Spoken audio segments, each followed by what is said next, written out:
Hey everyone, how's it going today? Welcome back to my channel. In this video today, I'm going to be showing you around the 2023 BMW X3. Now this particular car belongs to a very close friend of mine, so this is going to be a more in-depth review than usual. But yeah, I'm going to show you all around the exterior and the interior, and then we're also going to be talking about the driving experience of the X330i. So let's get into it. Alright, so we're gonna start by talking about this particular X3. Now, as you can see, this X3 is the M Sport model, which means it has more aggressive front and rear bumpers. And as you can see, this particular car is finished in spectacular Brooklyn gray metallic, which is a very flat gray paint. Now, some of you may think that this kind of looks like Audi's Nardo gray, which is kind of true, but in person, this color has a very light blue tint to it, which you can't really see today because it's a cloudy day, but on a sunny day, the blue tint really pops out and it makes the car really stand out. And yeah, overall, this car, this color looks really good with the M Sport package. And on top of that, this particular X3 also has the extended Shadowline package, which gives it the tinted headlights at front, which as you can see have a black tint to them. But the standard thing about the extended Shadowline pack is these high gloss black grills, which as you can see look really good with all the other M Sport bumpers and the Brooklyn gray. So yeah, overall this X3 looks really good in this specification. Now in particular, let's talk about the front. As I've mentioned before, these are the high gloss black kidney grills, and as you can see, these also close when the engine is shut, and then they open up as you start the engine to provide cooling to it. And then this particular X3 also has the advanced parking package, which gives it the 360-degree camera, which as you can see, the front camera is right here along with the front parking sensors. And yeah, these are the aggressive front bumpers that I was talking about earlier. As you can see, there's kind of like an air curtain here to provide air to cool down the brakes, and there are also more openings down here to provide cooling to the engine. But this particular black piece here is fake, so there's no really use to it. And then talking about the headlights, now these headlights are full complete LEDs, and these also have the latest BMW design language. As you can see, these have the twin BMW angel eye sort of thing, but they also have this cut that goes between the daytime running lights, which I think looks kind of cool. And then these this part of the daytime running light also act as the turn indicator, and this here is the corner light that turns on. But yeah, overall, these have a really high beam at night, and they also look kind of cool, as you can see when the daytime running lights are on at night. And these also have complete full high beam assistant as well, so the high beams also turn on automatically. But yeah, overall, I would say that the front of the X3 looks really good, and I think this is one of the last BMWs that hasn't been ruined by their latest design language, and it doesn't even have the huge front grills. So yeah, overall, I would say that this is a really good looking SUV. Probably, in my opinion, the best in its class. It looks better than the X5. Then the Q5, the XC60, and in my opinion, it also looks better than the new Mercedes GLC. Now let's go to the side. Alright, now the side of the X3. Now as you can see, this being the M Sport has some differences than the regular X3. For example, and the main one is that these wheel arches that would usually be black and black plastic and color are now body painted in Brooklyn gray, and it goes all the way through the side skirts and the rear body arch as well, and I think that looks really good. Then you also have a fake M badge on here, which I mean, it's not really a real M, far from it, but you still have it. Then you have this fake looking piece right here. It doesn't do anything, but it's just there for looks. And yeah, overall, this being the M Sport, you also get blacked out window surround, and then back here you also have the hub, the traditional BMW Hofmeister King. And now let's talk about these wheels as well. Now these wheels are 19-inch in size, and these are the base wheels that you get with the M Sport, but they still have a pretty cool design to them. And as you can see, this particular X3 also has the BMW floating hubcaps installed. So this means that whenever the car stops after moving, they'll return to their traditional upright position, which I think looks really good. And then you also have an M badge on here. And then this particular car is also fitted with M stem valve caps, which also look pretty decent. And yeah, once again, the side of the X3 in my opinion looks really good. And especially in this Brooklyn gray, as you can see now that the sun's starting to come out, is really starting to pop. But yeah, now let's go to the back. Alright, now the back of the X3. As you can see, the M Sport theme kind of continues back here with this high gloss black rear bumper, which I think looks really good and aggressive. And then you also have this sort of big diffuser thing going on back here. You also get dual chrome exhaust pipes, which I think look really sporty for, let's be honest, what really is a soccer mom SUV. And then once again, which is kind of bad, you also have two fake vents at the back right here and one on the other side, which don't have really purpose, but they're there. And then now let's talk about these tail lights. Now these tail lights were the real controversial part of the LCI X3 when it came out back in 2021. As you can see, they sort of have a 3D design to them, and I don't know, some people, including me, thought they looked really weird at first, but now that I've seen it more in person, I think these are one of the coolest tail lights on the market right now. They just look really cool when they're lit up at night. I think that they have a really cool design to them. Now this entire part lights up as the brake light and the turn indicator, and then you also have the reverse light right here, including the rear fog light. And then you also have the X3 and the X-Drive 30i badging right over there. Now let's talk about the trunk. Alright, now let's talk about the tailgate. Now as you know, this is an electronic tailgate, so you can open it by pressing the button, or you can open it from the key. Now as you can see, if I open it, it's a pretty decent boot space. As you can see, there's a lot of room back here, and then you also have this tonneau cover, which you can remove by pressing this button. And then you also have one hook right here and a 12-volt socket. And yeah, overall, I would say it's a pretty decent sized boot. And you also get a spare underneath it. And then yeah, you can close it by pressing this button right here, which if I press it,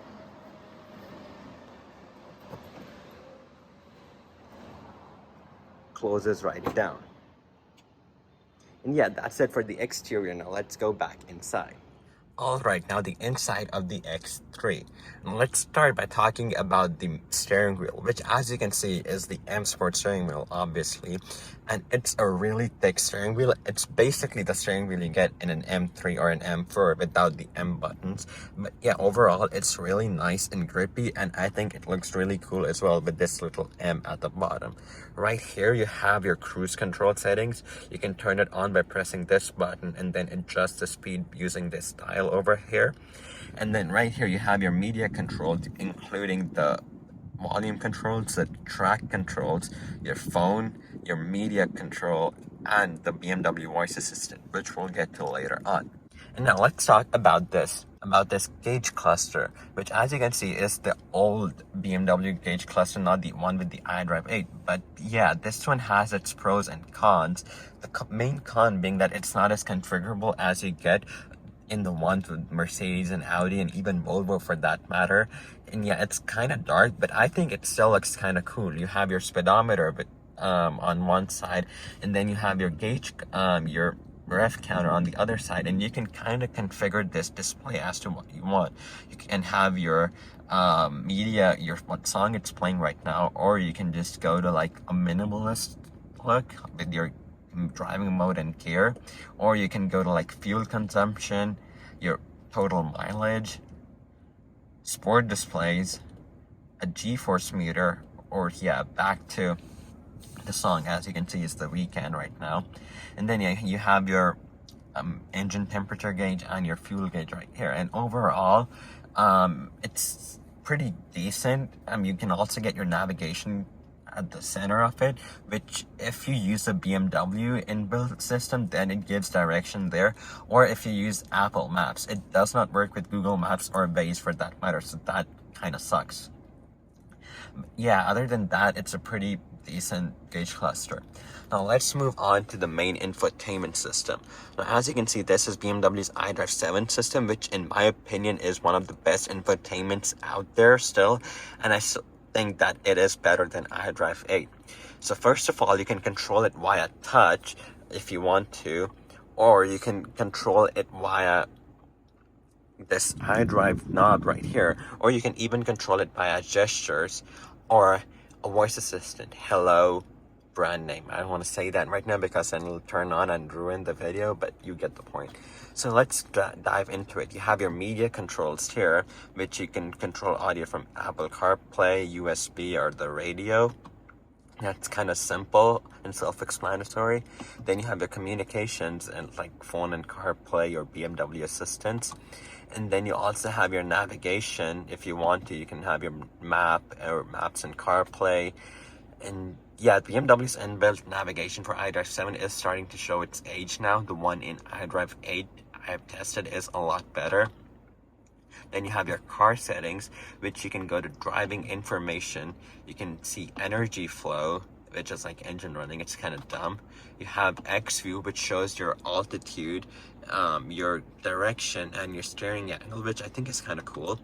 Then you also have driving style analysis, which basically gives you a rating as to how economically you're driving. If you're an Eco Pro, which if I press it, then you can see, yeah, it basically gives your anticipation and acceleration, which I think is kind of cool. But let's pop it back into comfort for now. You also have sport displays, which have a G-force meter, your turbo gauge, engine oil temperature, your horsepower and torque, which I think is kind of cool. Then you also have journey data here, which basically shows you how, in what mode you've been driving and how you've been driving it. And then, yeah, that's about it for driving information. Then you can go to vehicle status, which shows you your service requirements, check control messages, and all that kind of stuff.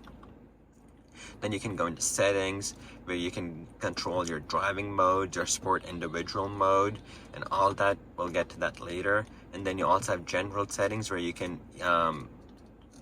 change the ambient lighting color, which if you go here, you can choose from 12 different colors, including blue, green, lilac, or even a combination of green and white or blue and white, which I think is kind of cool.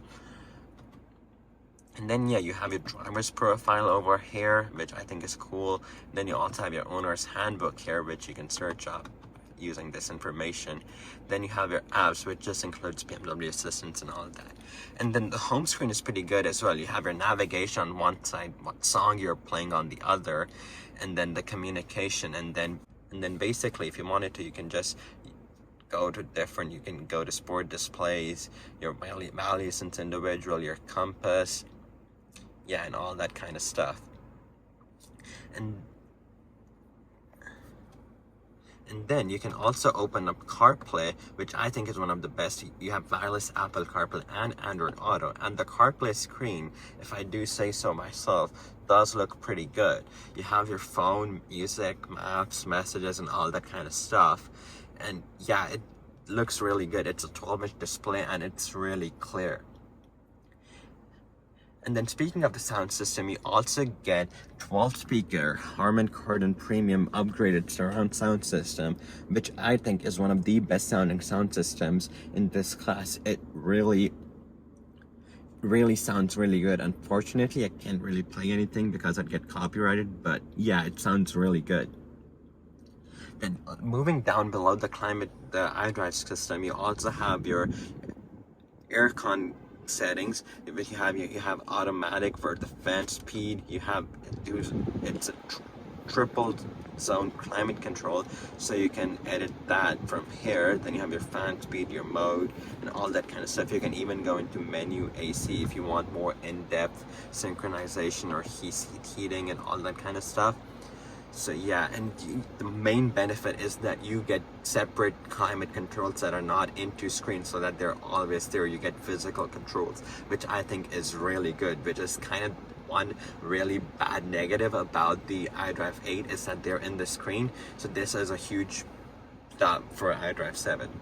Then right here you also have your 8 shortcut buttons, which being a BMW, you can shorten them to anything. You can basically see what you've shorted them down to. You can see, hold it down, you can just keep your finger on it and you can see what each thing is for, which is really cool. You can just then press on it and then go. And then you also have a physical volume knob here. Then right here you have this cool little X3 badging going on with this blue ambient light here. And then you also have a wireless cell phone charger, which is charging my phone right now, a slot for the key and a pen drive holder, and then 2 cup holders right here, and a cigarette lighter, which is kind of cool. And then you have right here are the main infotainment controls. You have the traditional iDrive controller, which doesn't really need any explanation. Then you have this gear lever right here, which is in this car's upgrade. As you can see, it says M at the top, and if you look at it from the back, you'll be able to see that it's actually carbon fiber, which is really cool. This is one upgrade that this car has, which I think really sets it apart. And then right here you also have your traction control off button, and then you also have your 360-degree camera button, which you can turn on by pressing this, which I think the camera looks really good. You have this entire rear view, which is really clear. Then you can also set activation points, which basically means you can set certain points in the nav system where you want the camera to pop up, and if you set that, then the camera will pop up at those points, which I think is really cool. Then right here you also have the park assist button, which is really cool because if you press that, not only does it bring up the entire 360 camera, but you also have 2 main features. You have reversing assistant, which basically means if you've parked into a parking spot and you don't want to back your way out, you just click reversing assistant and it will remember your way back for up to 50 feet, and then it'll automatically steer the car for you. You just have to control the brake and give it some gas if you need to. But yeah, it will control the steering for you. And then you can also edit the camera picture and settings from here. But one more thing that this car has is park assist, which basically means that this car will parallel or bay park for you automatically. You don't even have to brake or give it some gas. That's how simple it is. You just go up to a parking spot, you press the park assist button like I showed you, and a little P will pop up, which when it pops up, you just tap on it and then it'll automatically steer and do everything for you, which is really cool. Then right here you also have the auto start stop button, which you can turn off by pressing this. Then you have the engine start stop button. Then you have the button for the sport mode, which is if you press it in sport, you get, which if you put it in sport, you get sport standard or sport individual, which you can configure how you want it, if you want suspension and comfort or damping or anything. So that's really cool. Then, and it also changes the gauge cluster from comfort to sport. As you can see, it just brightens everything up. And yeah, comfort is the normal setting, and then Eco Pro also has a really cool display. It changes the accent color to blue, and yeah, you also get your MPG inside of the rev counter. And then right here you also have the hill descent control button, which is basically cruise control if you want to go downhill. Then right here is auto hold, which basically means that it will hold the brake for you and drive, and you don't have to keep your foot on the brake. You can take your foot off and it'll keep the vehicle stopped. And then you have the parking brake right here. So yeah, that's about it for the interior infotainment. You also have these lights up here, and then you also have a huge pan roof which opens all the way back up. And on this side of the driver you have your light control, which is basically automatic for everything, so you don't have to do that. You also have automatic wiper controls, and you also get automatic high beam assistant, which is, I think, kind of cool. And then right here, as you can see, the window surrounds are also in chrome, which I think really gives it a nice look from the exterior. And one thing I forgot to mention is that this car also has huge paddle shifters, which I think feel really good. Yeah, as you can see from that clicking sound. Yeah, they just feel really nice to touch. But yeah, that's it for the interior. Now let's go outside. Alright, now the backseat of the X3. As you can see, I have a decent amount of legroom and I also have a ton of headroom, so I'm really comfortable back here. You also have this cool little X back here, which I think looks kind of cool. And then of course you have the Harman Kardon speakers. And then right here you have the climate control for back here. As you can see, you can set auto and you can change the temperature. And you also have two USB-C ports down here for if you want to charge your devices. So that's kind of cool. And yeah, and you also have the center armrest back here, which again I think looks really cool. And then you also have two cup holders here, which you can open up, and yeah. And you also get these window shades inbuilt, which do a really good job at protecting you from the sun. But yeah, overall I would say it's a pretty decent back seat, and yeah, I'd be happy to spend long journeys in here happily. Alright guys, that's gonna do it for this video today. I hope you enjoyed it. If you did, please give it a thumbs up and consider subscribing to my channel. I'm really close to hitting 600 subs. But yeah, that's gonna do it for this video today. I'll see you guys very, very soon. See ya!